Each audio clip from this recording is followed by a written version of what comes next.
So MindGeek had 1,800 employees, Mm-hmm. hundreds of millions of dollars that they're making every year on this content.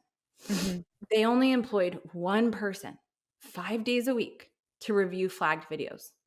They had a policy where they wouldn't even put a video in queue for review unless it had 15 flags. So that means that a victim could flag their video 15 times and it wouldn't even be put in the queue. And they had a backlog of 706,000 flagged videos. And the CEO of MindGeek, in emails that were uncovered, when he's talking about this policy, he calls it good and reasonable. So What's good and reasonable? The amount or his the policy? amount, yeah, like the system. They're kind of like talking about the fact that it would take 15 flags before it would be reviewed. The schedule of having the one person 5 days a week.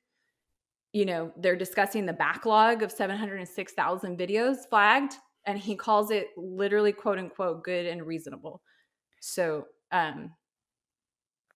that's just some of the examples. That just blows my mind, especially when you add in the layer of traffic, like the trafficking, or I'm sorry, the web traffic, the ads, and then the keywords, because when you shoot for a MindGeek company, they're so strict on how you shoot the scene.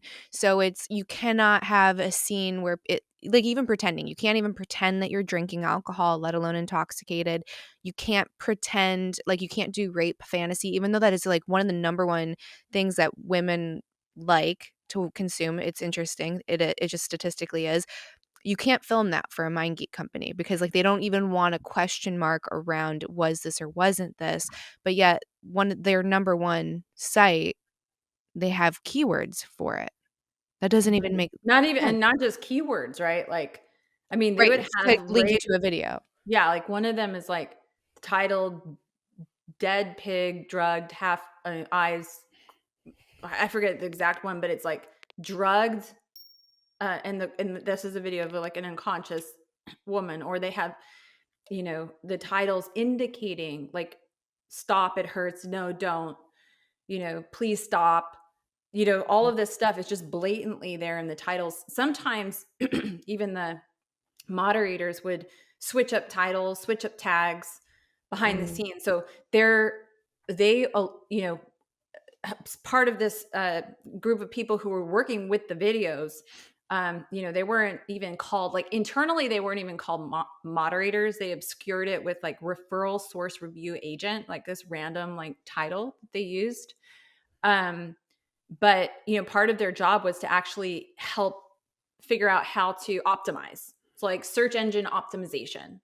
So the moderators themselves would say, our job wasn't to keep illegal content off the site. It was to allow as much content to go through as possible, to allow it to be on the site and to optimize it, to make sure it had the right titles and tags and whatnot to be able to be picked up in popular search results and things like that. So, I mean, it's interesting to see the difference then between the studio side of things, right? And then the tube site, but they feed on each other. So Right.